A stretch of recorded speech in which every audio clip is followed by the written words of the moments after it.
Hey, Lance, there's a lot going It on. How's sounds your like garden? you got a laundry list of good stuff this morning. Big day today. Big day today. Well, we got the beautiful football weekend with a little bit of gray. It's Yeah, not I one of like those super that. shiny where your eyes are just hurting when you walk out. But seems like the weather may give us a little bit of a snap here. So I figured you had some type of advice for all of Oh us who yeah. are going to Oh be yeah. shifting stuff from one place I'm to just the gonna other. say, go ahead and panic. No, You see that? It's like 31. nobody You're ever like, says what? that. No. Nobody ever says that. They're not supposed to say that anyway. There are some things we need to realize, and that is that a precipitous, brilliantly fast drop in the weather is oftentimes the thing that gives us the biggest problem in terms of the plant survival. So that's the thing to be aware of. If you just bought it and you haven't planted it, you might need to protect it. That's the first tip for today. So I appreciate all of that. One of the things that you might actually know a little bit more about is the thing called a windbreak. So what I'm here to tell you is that if you don't know which side of your house or your apartment building or your garage or your greenhouse or wherever your plants are, your porch, if you don't know which side is the north, I'm going to encourage you to figure that out today. Simply because that makes it so much easier to know where you need to set up. For example, if you need to set up a screen at the end of your porch, that may be all you need to do to protect the plants that are out there, depending on what plants they are. If you got a kitchen garden, that's going to work well. On the other hand, if you have a collection of fairly small tropical plants in 6-inch pots, we may need a little bit more than just a windbreak for them to be sure they don't get damaged in this business. Oh, what a great question. Good morning, Jimbo. Thanks for asking. What do we do? What do we do about caladiums? Now, that may or may not be related to cold weather, but I will tell you that if they're still in the ground after a couple of freezing nights, they will certainly be flat on the ground. I would rather you go ahead and dig them up, because at this point in the season, they're towards the end of their time anyway, and they will store much better if they are dry. So when you dig up those caladiums, the first thing to be aware of is that you need to dig them up and not damage them by poking into too close. If, for example, you have them planted in a row, go ahead and lift a shovelful around the edges of a group of them and lift them all out at once. Take the dirt off the bulbs with your hands. Don't wash them. Clip off any old leaves that might still be there, and certainly any flowers. And then the process of storing really has to do with avoiding freezing and avoiding sunlight and giving yourself a chance to really protect them through the winter despite what the temperatures might be. People find that works real well in mesh bags, like, I don't know, like onions and things come in, or even flats, just, like you would buy a case of beer or something like that in a case of canned goods, some kind of flat cardboard business like that always works. But the main thing is that you have them where they're not going to freeze, and you make sure that they're not going to touch each other. Caladium bulbs rubbing up against one another will oftentimes create a setting that is just perfect. Sometimes it makes just a little nick in the bulb. Sometimes it's just a little bruise. But that's a place where those opportunistic insects and fungi can get in and cause you some big problems. So that's really the thing to do, is to make sure they're not going to touch each other. I like, flats in the garage as long as the garage isn't too cold. But if it is too cold, there's always under the furniture, under the sink, somewhere else in your house. That reminds me, someone was said to me this week that they had been forcing their paper white narcissus, and it's time to take them out from under their sink.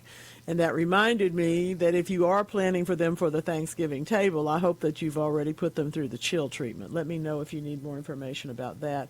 If you're getting ready for Christmas, though, and you want to decorate with narcissus bulbs blooming inside your house, this is the time to plant those in rocks, water them once, and put them someplace that's going to be a little bit cooler than the room temperature in your house. If you have a refrigerator that's that's for this sort of thing, maybe it's set at 45 or 50, it's not actually for food, that's good. On the other hand, maybe this is the place where your garage comes in handy. In a few weeks in the dark, in a slightly cool spot, those bulbs will sprout. And then at that point, you have the opportunity to give them grow them on out in the bright light, because they will be white. That looks remarkably like a Clotilde Super flower in this particular shot at SuperTalk.tv. That's really lovely. Thank you. Lance, let me know if mine got to you. I don't know if they were workable or not. I had my own computer business last night that wasn't cooperating. Good morning, Paula. Good to hear from you today. I hope you are well. Let's just jump right in, Lance. I hope you're feeling kind of a little bit on the gamey side today. Today, my friends, is Aid and Abet Punsters Day. Now, if you don't like puns, this is probably not a day for you. And I don't mean on this program, but I mean this is not something you want to just jump into if you've never been a punster. And for people who do nothing but speak in puns, maybe you need to give somebody else a chance. But there are some wonderful puns, and there are many of them that have to do with gardening, of course. I'm very fond of some of the classics. I like some of the new ones. But I have to tell you that AI has no class whatsoever. They are all dirty. Don't tell anybody. Oh, my goodness. You can share with us this morning, or? Well, yeah, I've got a few I can share. Gardeners know all the dirt. Yeah. That's. But my particular one that I fell into this week, and that's what led me down the AI rabbit hole, is gardening makes me scream and sprout. There you go.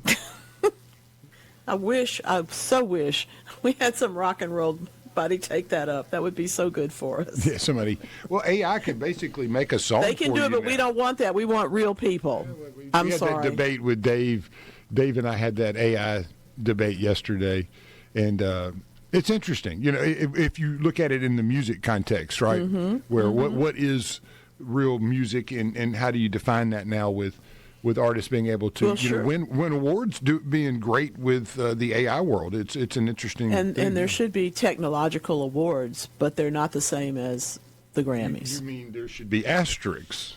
No, they should just be a whole different, other class. Just a whole other thing. Yeah. Whole other thing. See, this goes back to when they first started talking about AI. Ooh, this and that. I said, I actually want my own AI. Yeah. I want something you can go to and it will tell you what I would tell you. Mm-hmm. You can do that now. They've got this weird thing. So we're working on it. They've got this kind of crazy thing now where you can actually take all of the photos and videos and VHS and all this stuff over the years and send it to somebody, and they'll compile it, and you can save your loved ones. That's exactly right. And you can talk to them, after they're long gone, using we all do that anyway, but right. yes. You would have a physical you mean with an image. Holographic representation, potentially, with the ability for that entity to think and have a conversation with you in some context, not as obviously as developed as you and I are having one right now, but in a way where it would be like Obi-Wan, Well, yeah. Let the Force be with you, Garden Mama. Yeah, you're the only hope, young Skywalker. I really do believe that the more digitally aware we become, the more likely it is that our diaries and everything that we've created in that world are going to become the legacy. They're going to visualized become, they're going to become. It's turned into a historical vault in your legacy. Exactly. Like I have no problem going back and reading newspapers from 1885 to give me a sense of what things were like in Peoria. That's fun. Oh, I love it. But I also want somebody in 2075 to be able to look back and go, oh, that's what they sounded like. Right. Yeah, you can have your own like butler and narrator. Exactly. It's same person. Right. I need a butler. Yeah. I need the AI butler, and then I can have him do other tasks. Marvelous. Yeah. That's marvelous. Let's see now. Let me plant one on you. That's a good garden pun. Huh? I thought you were actually saying that, like, hey, you were going to plant one. And see, you would like that. Yeah. Everyone would like that. Nobody would mind that sort of thing being said to them. They might not be so crazy about pot it like it's hot, but that's a good reference, and it's sort of a multicultural thing. And if in case we ever want anybody under 40 to get into gardening, we probably need to work on these. Get a few more of these going. I will leave the others for a little bit later on this morning, but I would love to hear yours. Everybody's got, everybody's got fun puns that they get into. There's not anything going to be dirty on this program because we can't help it, but if you want to stay up late and go ahead, you all go ahead and let us know. Let's see. This is a great question. How about liquor store boxes, the flats, for storing the caladiums, in shavings from the pet store?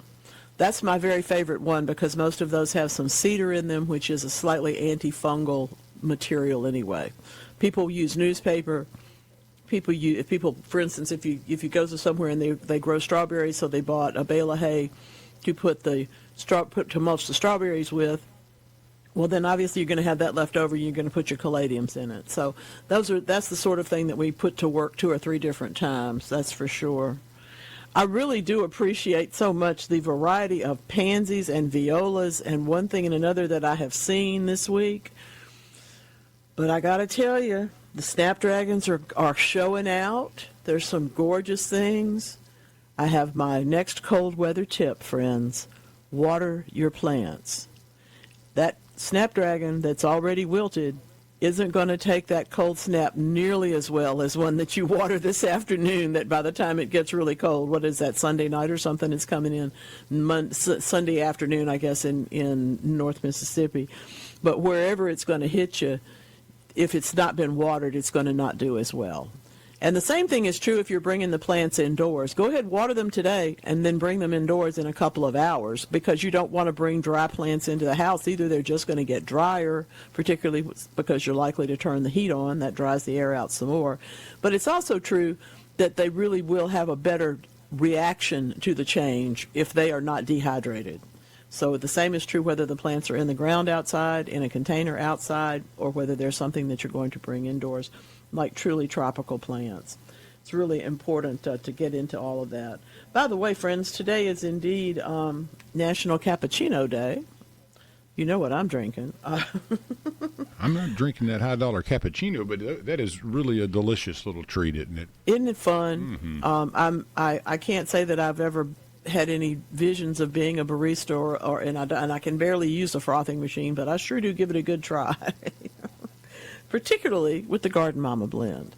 I had some good comments on the Garden Mama blend recently by a couple of people. They're like, man, this is so good. Thank you. I know it. Well, isn't it? And we're roasting today, shipping on Monday, so if you have something that you want to get yourself a present, maybe getting started on your shopping for your family and your dear friends, of course, like Lance, that you want to buy coffee for.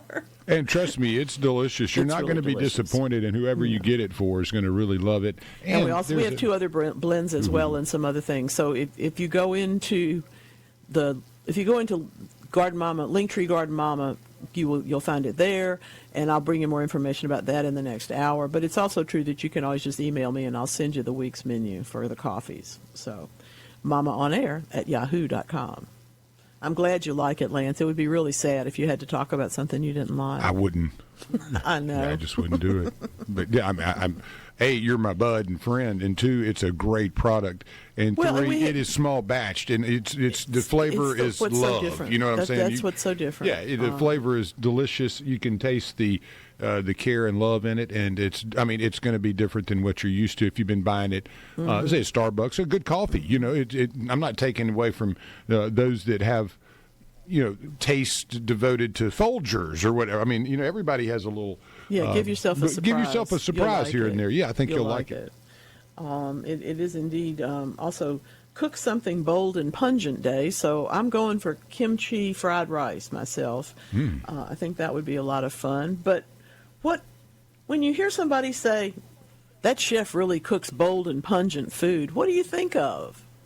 Yeah, I'm thinking of I think of crawfish that are too hot for me to eat. Fish stew, or some crawfish that are right on the edge of turning, maybe. Something you can smell when you walk in the house. Yeah, exactly.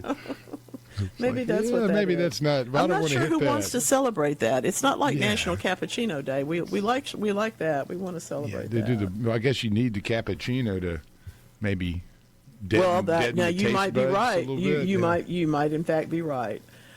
Just to summarize for you the cold snap issues, when we're talking about plants and a sudden drop in weather or a sudden rise too, because after this it's going to turn around and go the other way. But we have to really think about the plant and that green material. If it's dry, the soil is dry around the plant, it can't keep itself hydrated as well as we want it to face temperatures that are much colder than it expects to deal with or than it has been dealing with anyway. It's also important that you think about this. Harvest everything you can that's edible, including, 4-inch long mustard greens and that kind of stuff, because they're going to taste delicious, but they're also not going to be there to suffer from any cold damage that might come along. You also want to go ahead and cut your flowers, and I say while you're doing that, cut a couple of grass plumes. The fountain grasses are blooming, the muhly grass is blooming. Those things are all beautiful, and they'll continue, but you'll enjoy having them in the house, along with maybe a couple of branches of buried holly or something else that you've got that's already ready for the holidays. Why not take a few hydrangeas in at this point? Because that cold weather can shatter them on the plant. But if you're going to do some crafts with them, go ahead and harvest them now. I think that's a great idea. When it comes to what to cover, if you just planted it in the last 2 or 3 weeks, you might want to think about tossing a sheet over it, or some mulch, or a bucket, or one of your cloches, which I hope you have built already to put just for this kind of a purpose. You also have to remember, though, if you put those things on, and then the next couple of days afterwards, the temperatures are going to go right back up into a pleasant zone, you need to take the covers right back off. I hear all the time from folks that want that one last flower to open, and if there's any color showing in most things, I'm thinking now of sasanquas or even camellias that are on the way, they will open in water in your house. On the other hand, some other stuff won't. But if you're harvesting the snapdragons, if they've got any color showing, they will certainly go ahead and bloom up for you indoors. So it's a way to think about those things. Make yourself know exactly which way is north, and I'm serious about that because too many people don't. That's where you need to put the windbreak. You may not need trees. You may just need a curtain on the end of the porch, or that may be the window in your house that you put an extra curtain in front of before you put in the most tender of your tropical plants. But give yourself a chance to do that today. You don't need to be running around. I have been the person out with the stapler and the plastic trying to cover up the greenhouse when it was already too cold to be out there, much less for the plants. So I'm telling you, go ahead and take care of all that business and give yourself an opportunity to, get ready for the cold. This is the Garden Mama Show. We'll be right back. It's Barbarella. Yeah.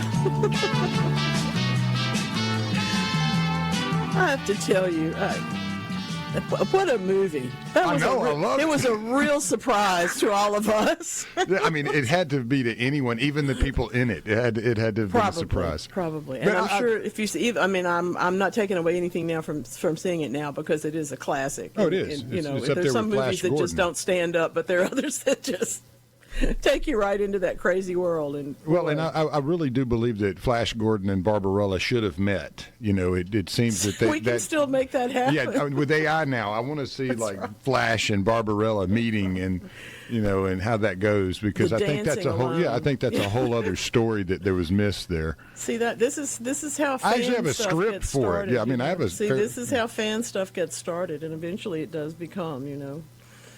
This week, in Star Trek news, friends, Jonathan Frakes will finally get to say the opening lines because, as number one, he never got to do that.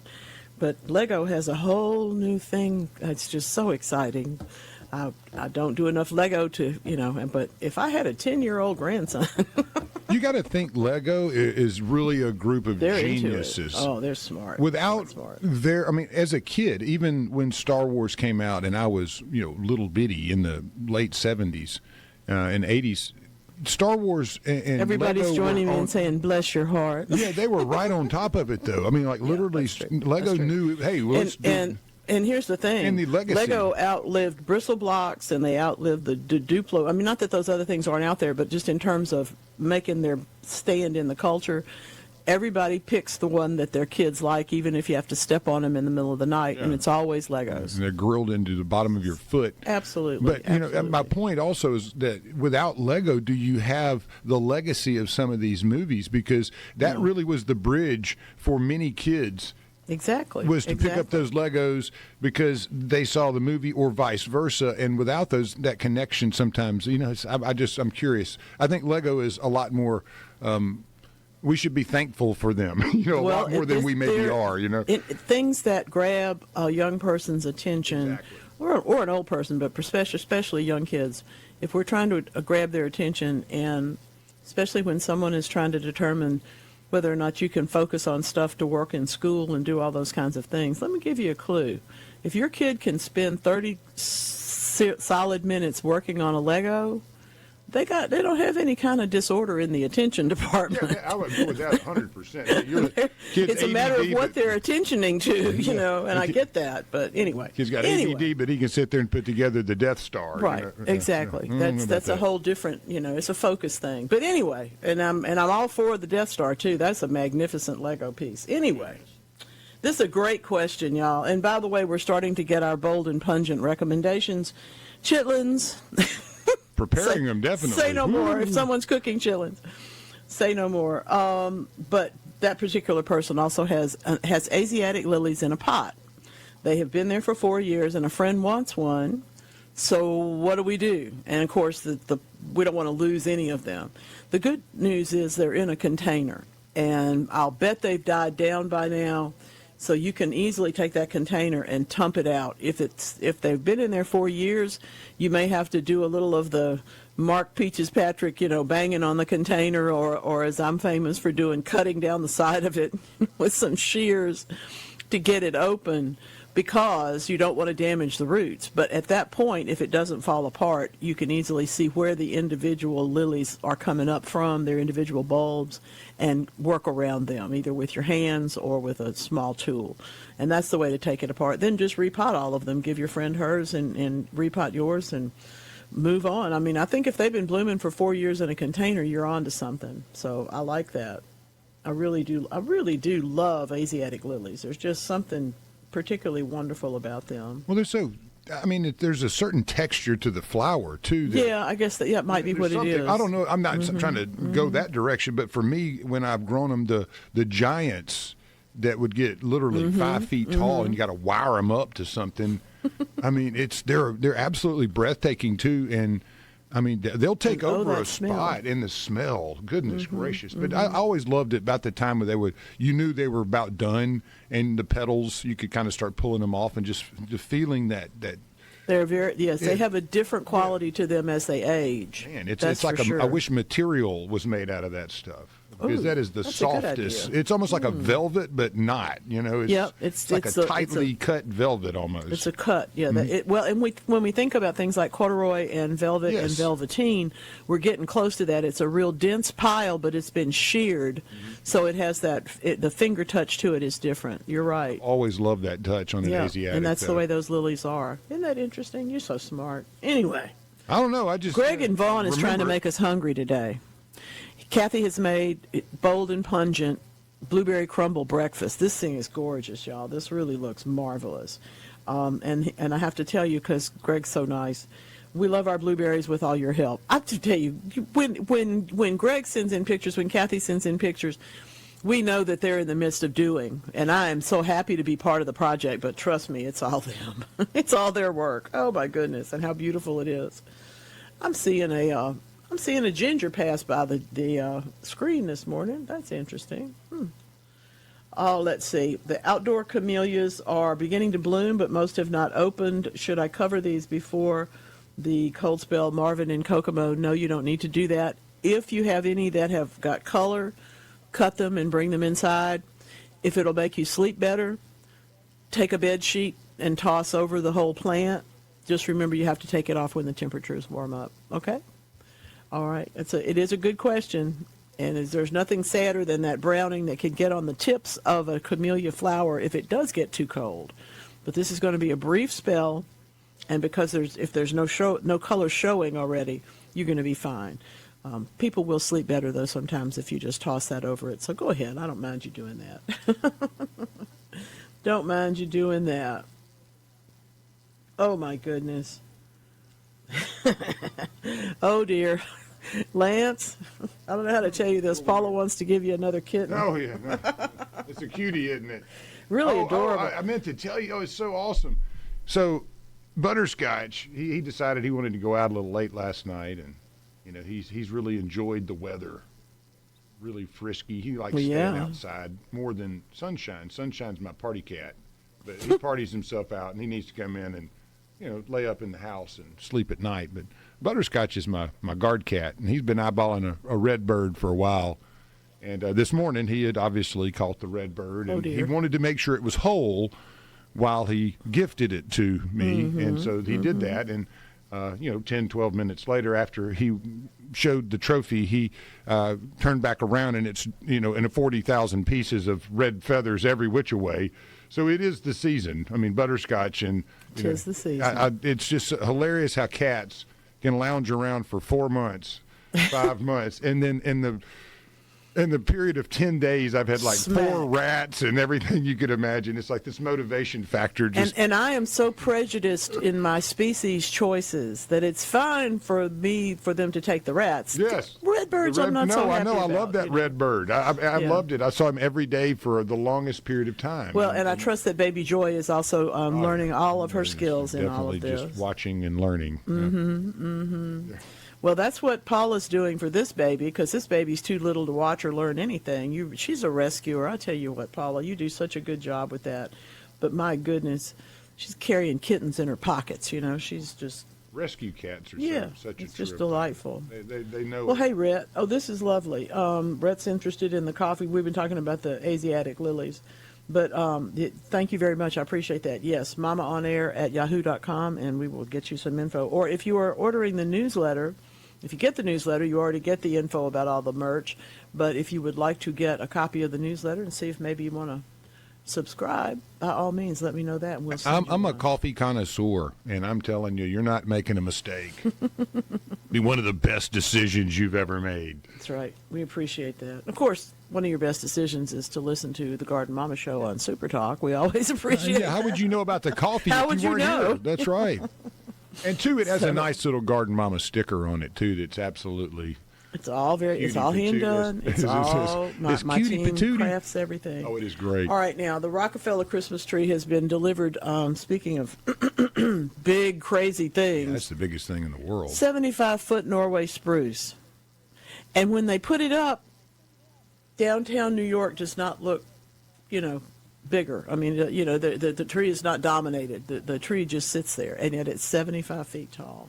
It's really beautiful, coming from upstate New York this time, which I still think hauling it is so expensive. It has to be. It's as big as a building. But they can't grow one, so Thank you, Rhett. Appreciate your subscription. You're terrific. Thank you.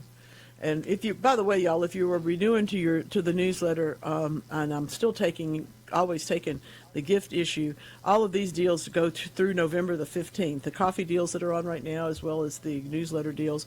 And wowie zowie, that's coming up fast. I can't even begin to tell you how quickly November has shot by us. Well, it'll be January the 1st in the blink of an eye. The way I really do think we're living in some alternate reality, because time is just flying. I don't know if you perceive it, but it just seems to fly by. Maybe our listeners are like, no, it's slower over here. Well, I need to know where that is. Oh, yeah, we need to visit there for a minute, at least for a day or two. Where time has slowed down. Because it hasn't slowed down. It doesn't feel like it. Oh, man. I probably have way too many of these puns. I'll save some of them for the next hour. Another piece of news that you might or might not want to know about is that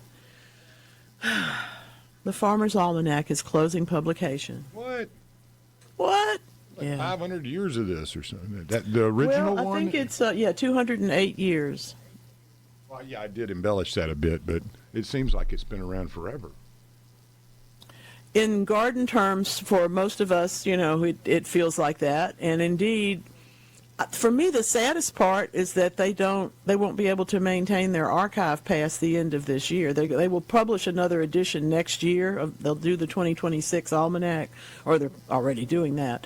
But there won't be another one after that. And they're online, all those records, all those articles, all that knowledge is going to go away at the end of the year. Really? How so? So they don't have don't have the maintenance budget for it? They have run their course. We need somebody out there with too much money.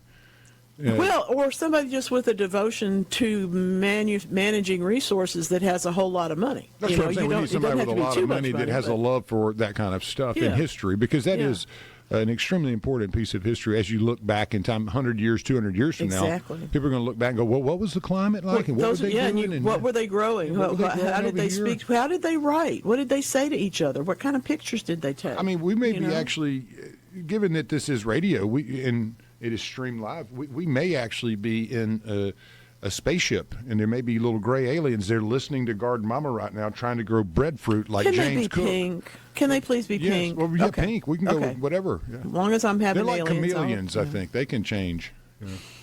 Well, I hope so. They've changed us a lot. Oh, Art Bell. Oh. Speaking of spooky, though. Art Bell, man, that's good.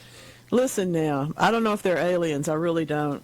I think every week we can make a case for why are we not looking deeper into our own planet, our own world, and our own undersea. Okay. Did you have any idea there was any other kind of sponge other than the sort of sponge that sits in the ocean and, filters go through it and bacteria mostly feed it and that sort of stuff? Did you know they're carnivorous sponges? I was today years old when I found out that they're carnivorous sponges because they found a new one. And the new one, oh my goodness, it's a great big thing, a basketball thing that rolls around on the ocean floor, and all of its appendages are in some of the best barbs that you'll ever see because that's how it eats. It takes its prey that way. Now, there's another one they just found in that same category of carnivorous sponges that is a big middle and then has orbs on the end of all of its arms. Well, okay then. I need that calendar. I want to see the calendar of carnivorous sponges because these are crazy. Absolutely Lovecraftian. They're things that you would expect somebody to describe in a science fiction novel. Sponges are so diverse, and they have so many different features and attributes. Ole Miss studied them and still does probably in part of the Natural Products Center. Yep. And I know there's 7 or 8 different species that they would die for out in the Pacific on an annual basis. That were antifungal, antibacterial, anti-this and that, and seem to have so many different attributes for health that we were still studying to this day. Well, another bit of those studies, I read a piece recently, the whole business about the beautyberry and its mosquito-repelling effects. That's coming into the world, too. More and more things that sounded crazy don't sound so crazy anymore. Hey, now, stick around. We'll be right back. My ryegrass is singing this song today. Now. I see you like these peppers as much as I do. Are you kidding me? Lyman in Monticello has grown a Christmas card. This is the most beautiful collection of red and green peppers you ever going to see. I'll get that up in just a second for us. It's a beauty. And yes, I knew somebody was going to say this. The Old Farmer's Almanac will continue. The Farmer's Almanac will not continue. It's a very confusing situation. But the 208-year-old one is the one that I'm worried about. You need the archives. That's your number one worry there. That's what we need is those archives. Yes. So cool. That's really beautiful, Lyman. I'm just stuck staring at that thing. So pretty. That's not some standard stock photo. It's so pretty. I mean, that's going to be on like the download well, you can bet list. I'm stealing it. That's a download lister right there, undoubtedly. Oh my goodness. I'll have it up here in just a second. It's a Let's 4 see to 10 now. step process, but I'll have it there momentarily. Regarding propagating cuttings inside, will using a grow light with a heat mat help, hurt, or speed up the process? Yes. Do it.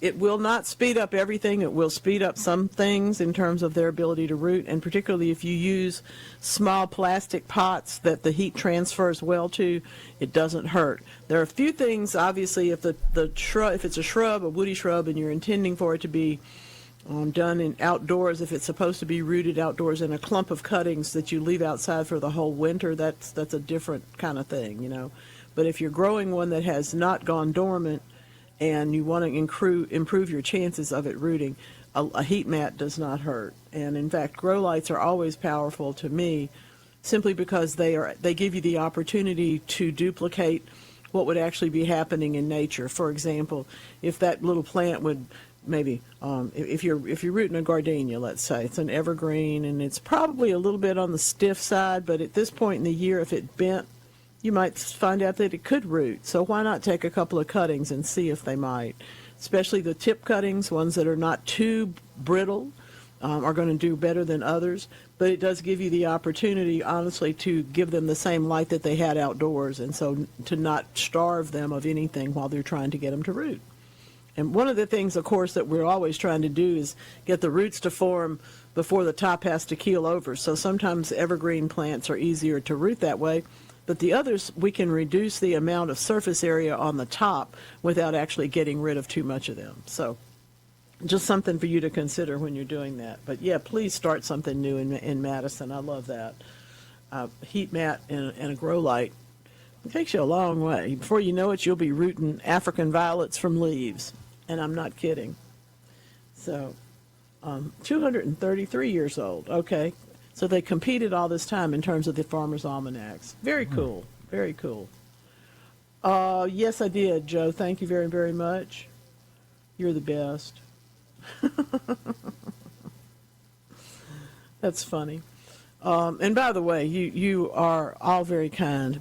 I still take good old-fashioned checks. I still take, we do Zelle, we do Venmo. Well, you'd have to get another address. But anyway, we do Venmo, we do Cash App, and we do PayPal. So all of those things can help you with your purchases from me as well as the newsletters and coffees. Okay? And equity partnerships are available at a severely marked up rate. Very reasonable rate, considering. Oh, my goodness. I don't know. Once you get started on these puns, it's so hard to stop. Let us remain calm. That's important to say sometimes. They tell me that Yoko Ono says give peas a chance. You got to. Seek inner peace. And, of course, you need some peace and quiet. That's just all there is to it. Not during the Garden Mama show, but, in life as a general thing. This is terrible. Once you jump off into the world of puns, your brain just starts clicking and you can't really slow that train down. So we'll leave some for next hour. Well, it's kind of like, watching Rodney Dangerfield. I mean, once you get going, you're just going to kind of keep going. You have to watch more. Yeah, you just got to keep going. Jonathan Winters is another one, that's kind of how puns work. Once you get a couple good ones rolling, it's like, all right, here they come. When you're falling out of your chair laughing at Robin Williams, you can't really stop. You put Jonathan Winters and Robin Williams together, goodness gracious. One of the greatest castings ever done. Oh, man. Go back, y'all, if you have no idea what we're talking about, go back and look up Mork and Mindy show with Jonathan Winters in it. Yeah, and if you don't want to by the way, Pam Dauber is the most absolutely intrepid actress that has ever been. She managed to get through all of that without collapsing. And if you don't want to watch an episode, just go to the old Johnny Carson go to YouTube and type in Jonathan Winters and Robin Williams together. Yeah, those are good. They're good. They're I love when Jonathan Winters shows up in the Union soldier pea coat. Oh dear! It's hilarious. His variations on Maude and all of his other characters goodness, yes. were inevitably funnier the next time. He grew his repertoire and his characters so well that all of us were amazed. Isn't character development the key though to like a lot of his things? And some of that is just having that insight. A little time to listen. Right. That's for sure. Paula's expressing love for hot peppers today. I certainly am. Yes. We'll talk about how to do that. And, one of the things that I think we need to understand is we look at time, it's like Lance says, time is flying by. Maybe we're on a different timeline than we think we are. Because believe it or not, if you're looking for a gift for a gardener, you can talk about that plant light, you can talk about that heat mat, and you can talk about ordering those pepper seeds right now for a Christmas present. That's just perfect. You're done. Check it off your list. All you got to do is wrap it when it arrives, because we want to start those seeds in January. And if you're going to go out, first of all, if you're going to go looking at garden centers and stuff for seeds in January, chances are not that great. You'll find them some places, but not everywhere. And you may not find the variety that you're looking for, but I bet you can find it in your seed catalogs right now. So that's a really good way to get started on that. And, when in doubt, you can always give that gift certificate so your friend can start too. I love that Paula's dad grew his hot peppers for his hot sauce in buckets, and they lasted 5 years and more. That makes me think of our friend Mike. You know, we grow things in buckets, and really sometimes it turns out that they're better protected from the elements than we might imagine. You know that if you can keep that bucket dragged underneath the corner of the house or back up into the garage or in the carport or something like that, you can put it through a lot of weather that it couldn't put itself through out in an open area. So he had bucket peppers for 5 years at a time. Now we have a new goal for you, Lance. You're going to keep all those peppers of yours going all this time. Well, I had so many good ones last year. I actually just didn't do it this year, but I'm learning. You know, that was the problem, was not being able to move them very well. So I think that, as Mike has suggested, and you, the bucket idea gives me an opportunity. The buckets work well, and they also can take the conditions. They're tough enough plastic; they can take the conditions. So you can drill holes in them. You can do everything you need to do and get planted. You remember, I had a big pot, and I basically spread them around in there evenly, and I had a tomato tower that they grew in, and it worked great. Yeah. But then when it came time to actually move it, the pot was so big that I was like, nah. I mean, I'll just redo this next time. Let's see. You live and Who learn. has a forklift I can borrow? You live and learn, you know. So I've got one container now that I'm planting, and the question has been where to put it, and the answer is where you want it to stay. Yeah, because it's going to have to be there for quite some time. I love to tell you this, folks. We have rolled through an hour, but we got some more time to spend together today. Crank up the app, get into the website, jump on the radio. You remember the radio. This is the Garden Mama Show. It does take the willingness to make that slice, and that can be difficult. So take a paring knife, a gardening knife, a pruning knife, something with a short blade, and cut into the stem where you would like the new plant to begin from. In this particular case, I'm going to go about 3 feet from the top to make this particular wound. Then when you wound it, hold it open with your fingers. If you have to push something in there to hold it open, that's okay. That won't hurt anything. You can use a toothpick or something like that. Then get the sphagnum moss is going to be wet. You get it and put a knot of it around that wound, just like you would put some kind of bandage on a cut. Then you're going to take the clear plastic and put it on top of that. Tie it, not too tight enough that it stays tight, but you're not trying to cut off the stem with it. Tighten those up, and what you'll have is a lump of sphagnum moss, the mother plant below it, and the plant that's going to be the new plant or you're cutting above it.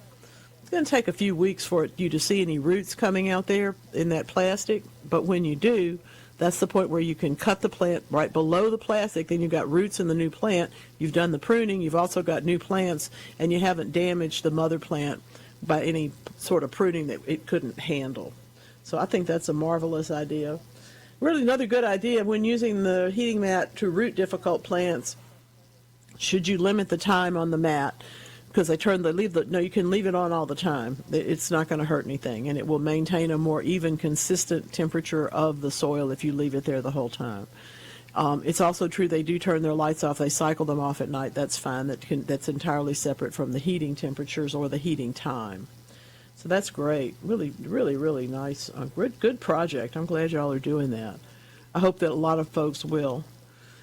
Groucho Marx was the king of puns. Yes, indeed. Love SuperTalk. Thank you, Jimmy in Hattiesburg. Yeah, he did, in fact, make a few people flinch.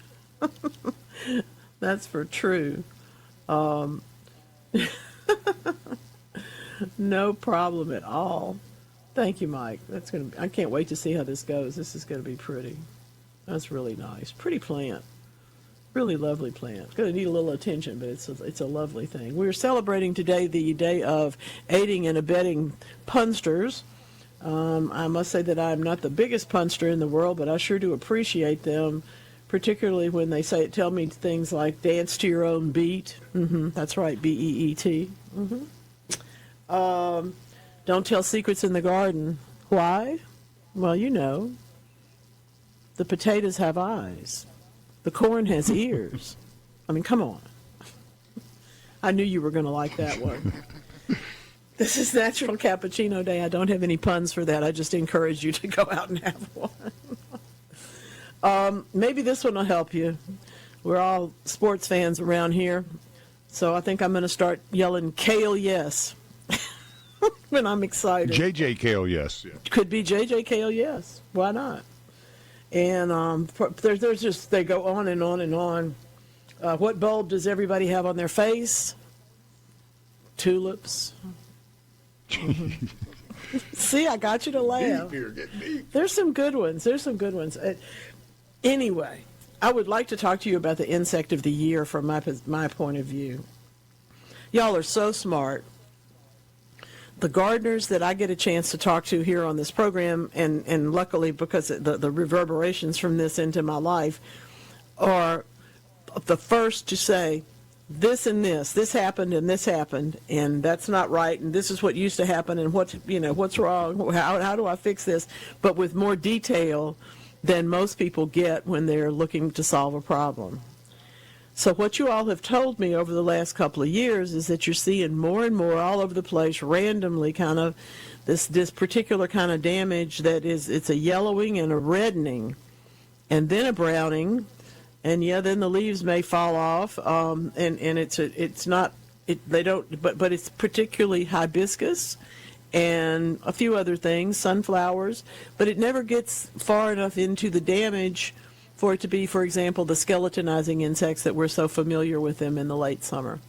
Well, turns out, my friends, that just like eggplant, we talk about eggplant and the little stipples that'll be all over the leaves, and I tell you that those are leafhoppers, and you're probably not going to see them because they move so fast, but you need to be aware that they're there, because if they come onto your plant when your plant is young, it can really do some damage in terms of the overall potential of that plant. Same is true for hibiscus if it gets leafhoppers, and it may, because we have a leafhopper that's been identified and is now the subject of a lot of professional consultation.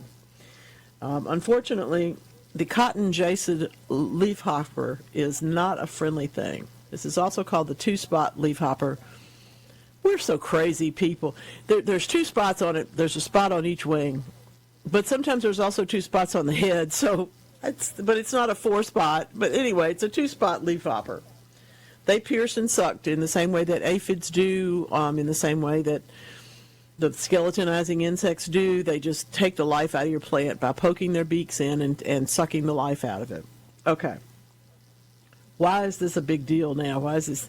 Because it has not been around for as long as other pests, first of all, because it came to us primarily in hibiscus plants, yes, primarily in big box situations, because the plants are honestly not inspected as well in that circumstance, and frankly, because we all love a pretty hibiscus, we're going to buy it for the flowers and maybe not turn the leaf over to see if we've got some eggs there or see if we've got some nymphs already, and we don't know it. And we get it home, we put it with our other plants, and then it takes off and attacks something else. In Texas, this thing is a big enough problem of cotton that they are trying very hard to get people to be more aware. There's different regimes for controlling it. Insecticidal soap can help. Spinosad in some cases is recommended, but neem is recommended in some cases. But the biggest problem is knowing that you have this particular bug. So you may not see the leafhopper themselves. They'll sit on the back of the leaf with their wings closed under, and they'll just look like little flecks on the back of the leaf. You might even not realize they're there. They're only 1/8 of an inch long. But when they lay their eggs, the eggs form usually along the veins of the leaf on the back side. They're practically microscopic, but when they hatch, then you end up with this flurry of tiny leafhoppers that jump because they don't have wings yet. Okay, those are where you can usually, when you see the eggs, if you can control them, you're in better shape than the rest of it. So what are we going to do about this? Well, we're going to be more aware of what we're buying, first of all. We're also going to do what probably was the second lesson in horticulture that I ever learned. The first was a plant that doesn't have enough water for its type of plant isn't going to live. That's a good one to know. But in this case, it's even a bit simpler than that, because if you're talking about trying to get rid of insects, the main thing to do is not bring them in the first place. That goes to the careful shopping, but it also goes to isolating them when you get them to your house so that you can inspect them more closely, you can see if they have any problems, and you can give yourself the opportunity to really do something about it before it has a chance to spread to your other plants. So that's what my biggest concerns are. These are the basic steps of integrated pest management, of course. This is know what you got, look around for the problems, and then keep an eye on them so that you can take whatever action turns out to be necessary to keep that pest from causing you problems in your plants. This thing is a two-spot leafhopper, or the cotton jacid leafhopper. Not our friend. Not anybody we want to hang out with, for sure. And if you do find that you have the problem, and the leaves fall off the hibiscus or something, get them out of there. Don't the eggs are not necessarily going to die just because you took just because the leaves fell out. It's another one you want to get rid of them. Scoop them out of the pot, whatever you need to do so that you can get them thrown away or burned or whatever you do. Don't compost them. You can create more problems for yourself when you compost diseased or insect-infested materials. So give yourself a chance to do that, and the cotton jacid leafhopper will not be a problem for you. But you'll know more than the person next to you when they ask you what happened. You'll look at it and you go, yeah, that's what happened. You didn't know you had those. I was surprised, really, that sunflower is one of their targets. Not that sunflower is not a perfectly lovely plant to eat, but because we usually think of them as having thicker leaves, it didn't occur to me that that would be a problem for them, but it is, in the same way that it is for cotton and okra and hibiscus and all the things in that family, as well as everything that's already susceptible to leafhoppers, like the Solanaceae, particularly the eggplants late in the summer. That's always a problem. So take care of them, give them a chance to get out of your way, and, don't let them back in. It seems to me like today we're cooking something bold and pungent, but Lance, I got to tell you, somebody's celebrating a drink that I'm not really interested in celebrating, and as a former bartender, I usually have, some interest in it. Today is Harvey Wallbanger Day. Oh, wow, yeah, that's a throwback to like the 20s. That's what you would think, isn't it? Mm-hmm. Now I'm going to drop some on you. It was around. 70s, though. People talked about it, but until the folks at Galliano liqueur, which is one of its ingredients, needed to boost their business, it didn't actually become a thing. No, it was like the 1970s. It was one of those things where you think because of the bottle that it's like Art Deco, but it's really something that just kind of came about like I think it was the 60s, maybe. Yes, later. And then at some point in there, they actually started introducing it, as their particular drink. I don't know what else you make with Galliano, but you have to, if you have a bar, have that, just so you can say you have it. Yeah, I believe that every liquor wholesaler is, demanded. Something like yellow licorice liqueur, to go with your orange juice. Everybody wants you to think it's herby. Okay, it tastes like vanilla and is herby. Now, to me, it smells and tastes like the candles that I don't like that are vanilla and herby. But I'll tell you what else it smells like, because you may not know that when basil gets damaged and then continues to grow and it's not at its best anymore, it can smell a whole lot like licorice. And in this case, this stuff smells like old basil to me.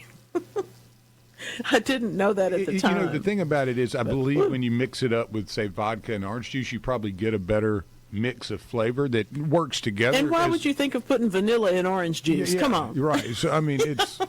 it's one of those drinks that I think all the ingredients on their own are very different. Vodka, OJ, Galliano. Really popular. Yeah, but when you put it together, it's not bad. It's just not something most people want to drink more than one of. But I have, over the years, when I bartended, there would be a couple of people that would come in and go, make me a Harvey Wallbanger, when they saw the Galliano. You're like, are you serious? Okay. You really okay, then. That? Yeah. Good deal. It's like you're in New Orleans, you have to order a Sazerac. No, you don't. No, you don't have to, yeah. You don't really have to. It's okay. Oh, my goodness. In the didn't you already know this department, my friends, I got to say, didn't you already know? Do we really need North Carolina State University to tell us? Well, maybe we do. That's why they got the study going, and the things they've learned are not making people happy. Cockroach-infested environments are not good for you. Surprise! No surprise. I mean, come on. They don't just bring in the creepy crawlers. They don't just freak you out because you turn the light on and they all scatter, which has happened to me in my life. I turned on a lamp and they flew across the room. But they will, in fact, the allergens and the bacterial toxins are being understood now as the source of a lot of the asthma problems that we have in this country. Everybody wants it to be the outdoor air that causes the problems, or your failure of filtering your air indoors or something like that. It may be that, but cockroaches also bring those same kind of allergens into your home. And what they did was, of course, really beneficial. They found these cockroach-infested places, and they treated them enough till they could get rid of them, and then went back and measured the air again, and indeed the air is cleaner without the insects. I think this is real important. If people are paying attention to what they're breathing, and most of us are, this is a very important thing to know about. Absolutely. Oh, peppers blooming, those are so beautiful. Just gorgeous. I'll tell you what, Lyman, that's just wonderful.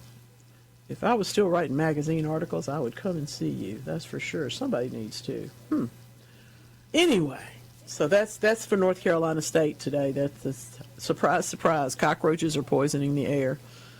Didn't we know this? Come on, we must have known this. This is funny. This is an absolutely beautiful bunch of dogs. Y'all are having a good time. Yeah, I got my German right under my feet right now. He's sitting there napping, and then as soon as we go to break, he knows it's time to go chase birds in the courtyard. That's right, and they're so happy to see him. Oh, yeah, they love toying with him. They mess with him all morning. Yeah. He chases them, and they flop in a tree, and then he stares at them. We try to bring a little German to the show every week nowadays. Discrambiathanatos. It's not discombobulation. It's discrambiathanatos. It's an expression in German which says, "Cabbage served twice is death." Ooh. Now, I don't know the origins of this. Or something? I have a feeling it has to do with the gastro reaction. That's what I was thinking. As opposed to what it's actually going to do to anybody else around. But I just think it's so fascinating that we all around the world, there's so many famous things, the examples of things that we're more alike than different, around the world. And one of those is our reactions to cabbage. We love cabbage, but cabbage twice, maybe cabbage not. on top of cabbage. Cabbage on top of cabbage may not be the way to go. May not be the way to go. Yeah, if you're not, especially you're on the Autobahn or something, you're exactly. driving, you may not want to eat a belly full of cabbage twice. One of the other things this week that I learned is that the notion of sit a spell or to spell someone being a time measure, not like an incantation, but a time measure, is also a German thing. That's not the word, obviously, but it comes from a German word. When we talk about let's go visit a spell, or can you sit a spell? Can you, that term, that use of spell, really is different from the ones that other folks use, and it came to us from Northern Europe. I think that's fun. I think it's sitz dich ein. It could be. I think that's how you say sit a spell in German. Let's see. Craig in Montpelier. I have to write that one down. I like that. My wife has several roses that have one stem a lot bigger than the rest, and it's just way taller. Can I cut them back? They are very thick. I wouldn't cut them back right now. I would save that for February unless it's really in the way. In other words, if the rest of the plant is being shaded by the one, or if the one is really pretty and has a whole bunch of lovely, rose hips on it, or old, last flowers or something like that, sure, you could go ahead and cut it. But just in terms of a leafy green rose, wait to do that till February. Okay? Okay. But thank you for letting us hear from Montpelier today. Always appreciate that. Bold and Pungent Day, what are you cooking? We'll be right back.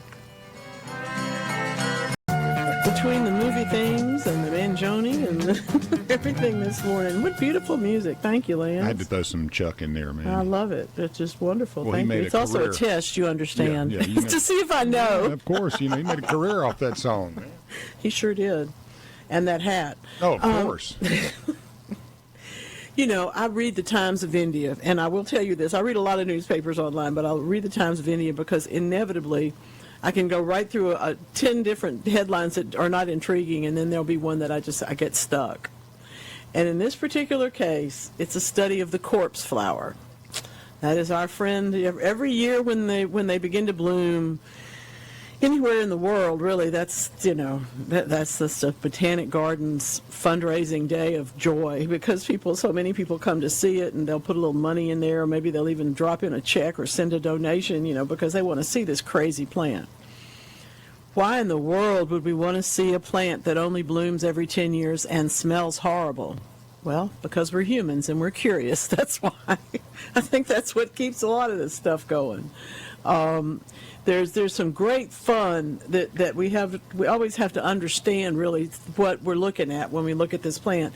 We're looking at a plant with a spathe. That's the part that the leaves come up, but not in this case. They really don't have very many of them. They'll just eventually send up the shoot that's going to have all these millions of flowers on it, which look like a solid in structure, and it's really not. It's tiny flowers all gathered together.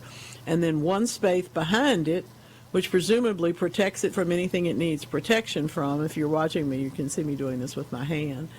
But that's just exactly the same way your peace lily blooms, any of the aroids bloom that way, caladiums bloom that way. They bloom on a spike inside of a spathe, okay? So that's when we tell you, for example, that in caladiums or in some others, we want you, elephant ears and whatnot, we want you to cut that flower stalk off when it forms because we want to get more leaves. The opposite is true with the Amorphophallus, because what they're trying to do is get this thing pollinated so it can survive. So it has to send out this one gigantic, thank goodness, gigantic flower. I'm so tickled by this. The idea is, of course, it's going to be a 9-foot tall flower structure. All right? It's another reason people flock to see it. We don't have that many plants that do this.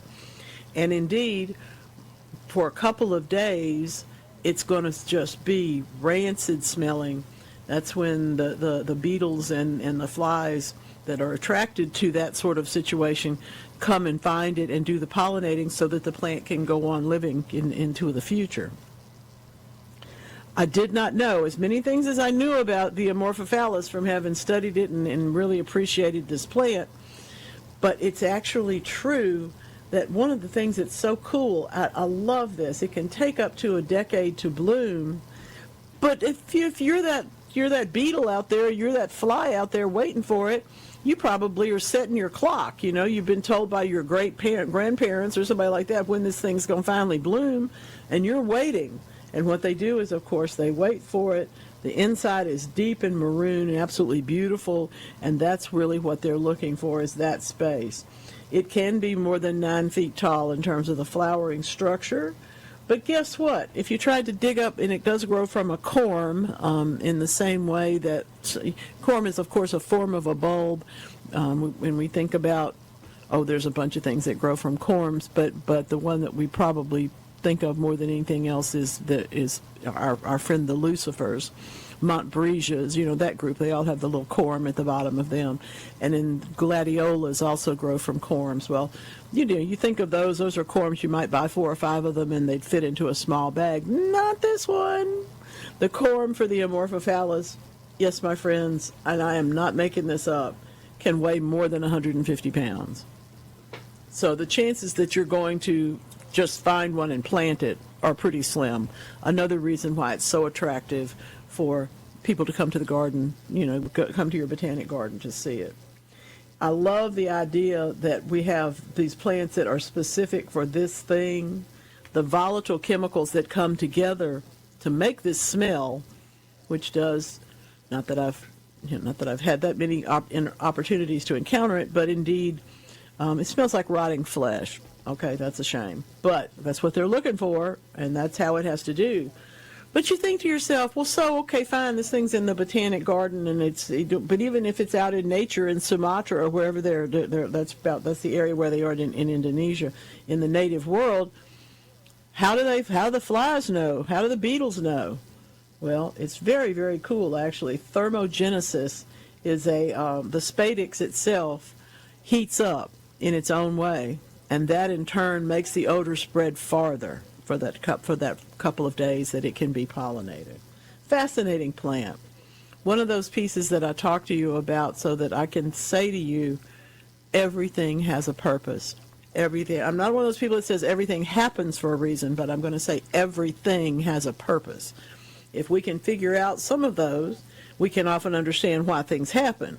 And in the case of this plant, I know it didn't come to exist in order to raise money for botanical gardens, but I'm really glad that it did. I'm very happy that it did do that for them. It's because it is a big money maker, and it is one that people will flock to see. I understand that as we see more, we want to see more, and that in turn leads more people to visit and come and see us in the botanical gardens of this world. It's really important.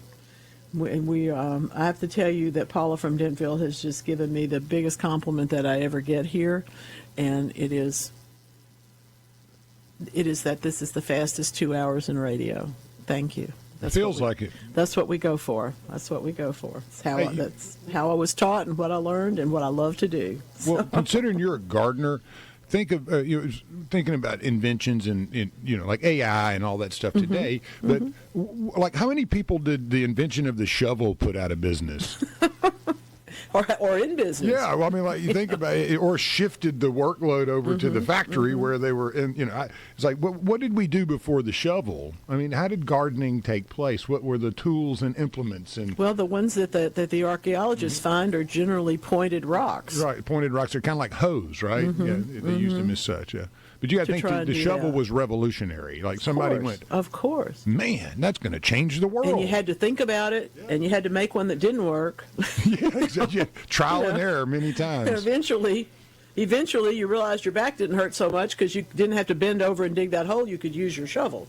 So then you put a handle on it to make it. That's how those things develop. We hope is that somebody tries it and doesn't get defeated by the fact that it didn't work the first time. I do understand that I've had plenty of encounters myself. Oh, well, that didn't work, but maybe the next time it will. So I just think that's great. I'm staring again at Lyman's pepper plants growing in these containers that he's got. This is just amazing. It's a beautiful farm. It really is. You get lost in there. It's like a pepper maze. You're exactly right. The corn and that's maze. What he was looking for. That's exactly right. This is interesting. Andrea and Madison, these pieces broke off of my, here we go again, snake plant. Mother-in-law's tongue. It's the mother-in-law's tongue. Would I be better trying to root this in water or dirt? Actually in dirt. And not just dirt, but in something that's potting mix mixed with perlite or something that will make it very loose and at the same time can support this thing. I would cut them into 4-inch segments. Try and keep the down segment still down and the up segment up, and root several of them that way.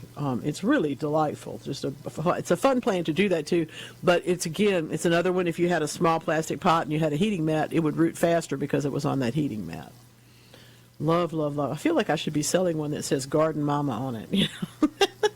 Dual blanket and heating mat. Yeah, exactly. Yeah. Utilitarian. Here's a good one. Thank you very much. Trowel and error. Mm-hmm. There we go. That's what we go by. That's what we live by. Isn't that right? Good question, Corinne. Talk about Christmas cactus, bringing it in and covering it. Well, we're getting to the time where we hope it has had enough exposure to cold weather. And so, yes, I'm going to bring the Christmas cactus to somewhere it's not going to be subject to really below 40, below 38 anyway, something like that. But if it hadn't been outside very long, if you forgot and left it indoors and that kind of stuff, you may want to bring it back out afterwards. But I believe the Christmas cactus, for the most part, will have fulfilled its mission, and you will have the opportunity to bring it in and start growing it on. Fertilize it a little bit with a flower formula, give it a nice bright sunny window, and let's see if we can keep them inside. From this point forward, they should be initiated to bloom. The length of day has shifted just enough, the amount of sunlight, as well as the amount of time at cooler temperatures, especially for Corinne. She's in zone 8, and I think that will work out fine. What a great idea. Smart, smart, smart. When we have a question about a plant like the corpse flower, like the Amorphophallus, oftentimes you wonder, well, where could I see this? And so I'm going to just let you know to keep in touch in the United States. Keep in touch with the Huntington Library, the Botanical Library in California. They keep up with that. And also Kew Gardens in London keeps up with that. And yes, they all have them. Sell the plant warmer with Garden Mama on it. Thank you. I'm thinking about it. Yeah. I am thinking about it. Absolutely. My goodness, this hour is going fast, too. We were talking yesterday, Caleb and I. It was funny because, Jackson State has done such a wonderful job, really, to me, branding their logo and themselves so well. And I think it's been something that's allowed them to kind of take that next step. You look at, say, Memphis, and their logo is terrible. I mean, it's a huge school, but they have not used the assets that they have. Some do and some don't. Right, that is some absolutely do and some true. don't. Tulane has done a great job. You see those teams that have really kind of branded well and how they've taken a much more of a national perspective. Ole Miss, I think. And that's kind of Garden Mama here. I mean, like, we need to get that Garden Mama on everything because it's a great logo. The one on the coffee is great. Just a little flower with Garden Mama in it. I love it. But yeah, that's, we would love to hear your what things that you would love out there, because I'm telling you, Garden Mama is a worldwide phenomenon. Thank you, sir. Yes. I will tell you also that I have garden sleeves, that you may have seen those advertised, and our friend Gary Bachman at Gary Groves does those, and so many other things. He's done a really good job. If you are about to retire and you want to know how to brand yourself in retirement from a position and become an entrepreneur, go visit Gary Groves. I'm stealing ideas from him all the time. And that's how we do these things. We're all, everybody wants to know something a little bit more and a little bit different, and grab a little bit of stuff. Grab some of that idea of what can I get on here. He's doing some seeds that he's tested and some other wonderful things. So check that out as well. Speaking of being today's year old, my goodness. I did not know about CERTC. And there are people right now going, well, you should have known about that. I don't know. How did I miss this? CERTC. Okay. And it is SURTSEY. CERTC is, in fact, strangely enough, it is Iceland's youngest island. We think about islands happening all the time. When I became aware of the fact that Hawaii increases its square miles each year because there's more, lava pours and it solidifies and turns into the next piece of the island, or another island emerges and those kind of things. I became aware of the fact that, yes, islands can be new. And this one off of Iceland is their newest one from 1963. Came out of the ocean. Hello. When they say they don't make no more land, that isn't actually accurate. They do, but you kind of have to go to Iceland to find this one. I think this is great. They knew immediately that it was going to be a laboratory to study how life begins on the planet Earth. What happens? Iceland is fantastic. I mean, the divergences. Bad name. Great place. Yeah, exactly. I mean, if you you study the different regions in geography of that small island, it is really diverse. And you would think, hey, it's just got a volcano with a bunch of ice on it. But no, it's something else. Well, if I could pronounce the name of this Icelandic institution that did these studies. It's got a fjord in it somewhere. It literally has more things that look sort of like tildes and aren't. That's a word I have no idea how to even approach it. It's got some rune stone. But it has several stuff in there. But here's the deal. All this time, they have presumed that wind blew in the seeds for things that started there, and that perhaps they washed up from the shore, and maybe some creatures, this and that and the other. Turns out it was the birds altogether. The birds, not the wind, actually made it happen. Stick around. We're going to tell you some more right after this. It's one of the best, by the way.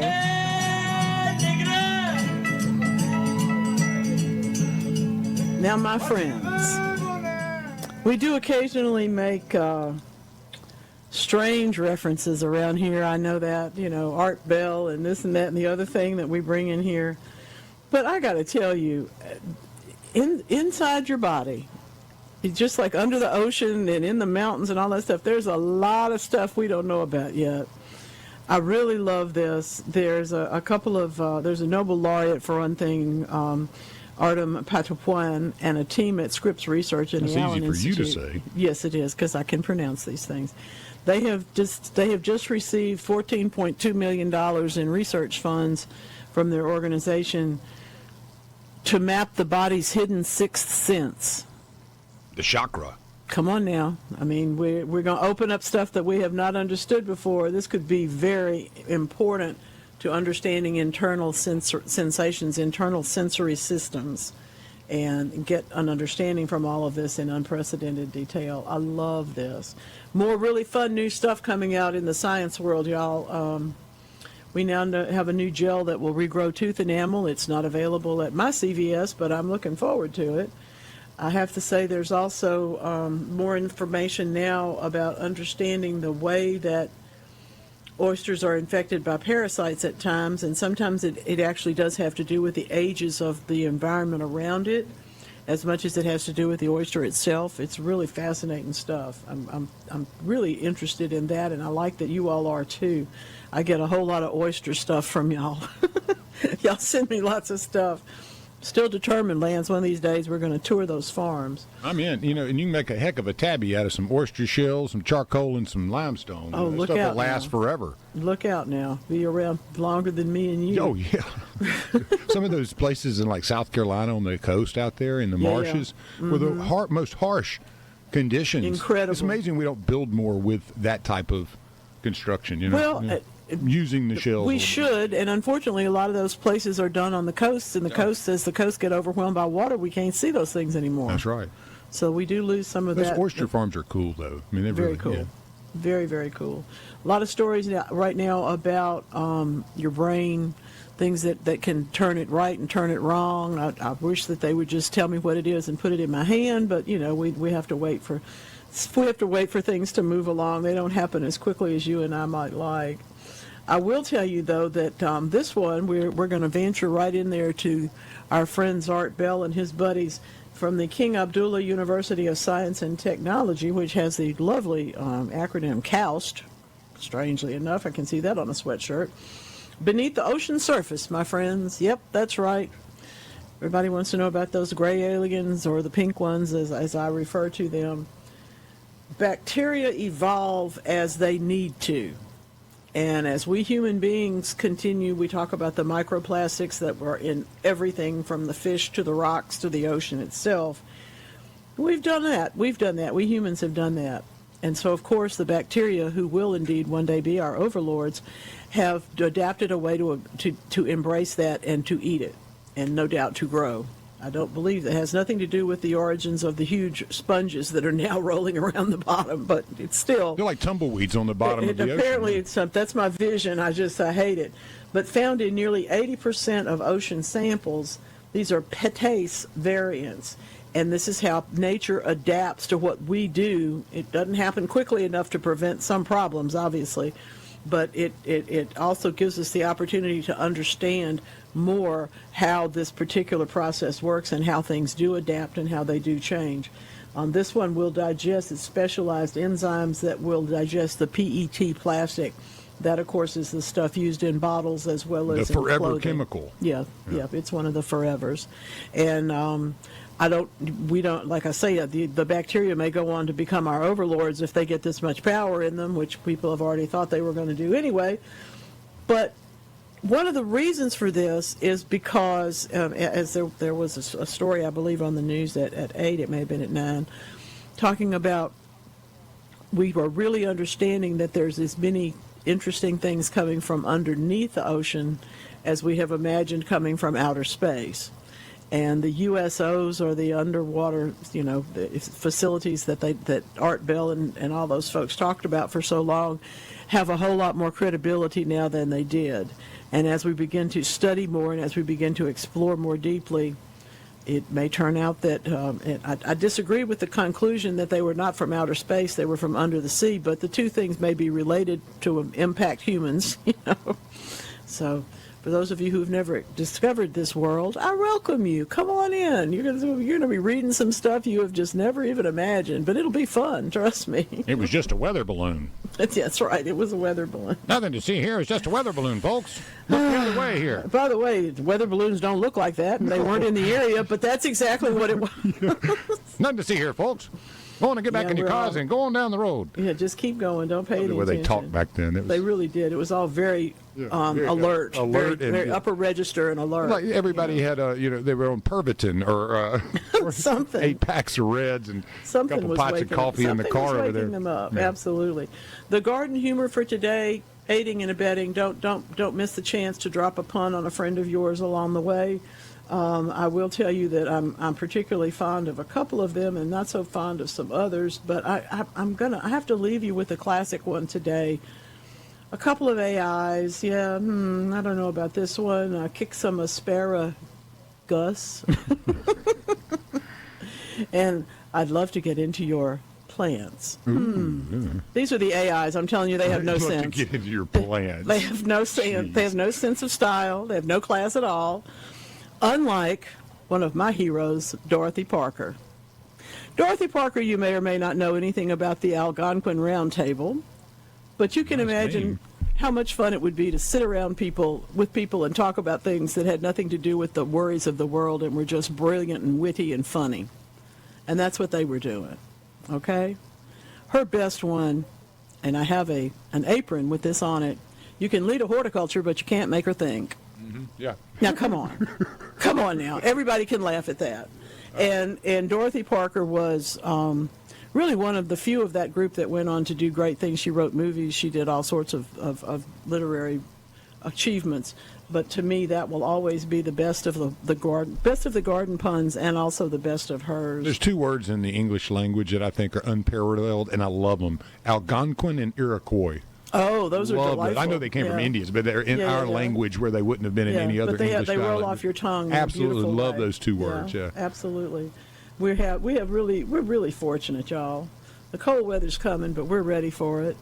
Everybody will walk outside and look around and go, "Yep, okay, that was the north side of my house." After we do this, and everybody's going to go home today and make a really bad garden pun, and think of me when you're doing that. And do something pungent with your food. Obviously. By the way, don't miss something the in chance. the crisper. Pull that out. And use it. Don't miss a chance. Like me, if you have potatoes that have arms growing 2 feet at deer, use those. Yeah. We were discussing planting the potatoes that are sprouted, and yes, okay, I'm going to do this. Probably not going to work, but why not? Give it a try. Why not, eh? Oh, I tell you, this has just been such a great morning. Appreciate everybody. If you're listening to the replay, thank you for that. If you're hearing us on YouTube and watching that, come on back next week for some more of the Garden Mama Show.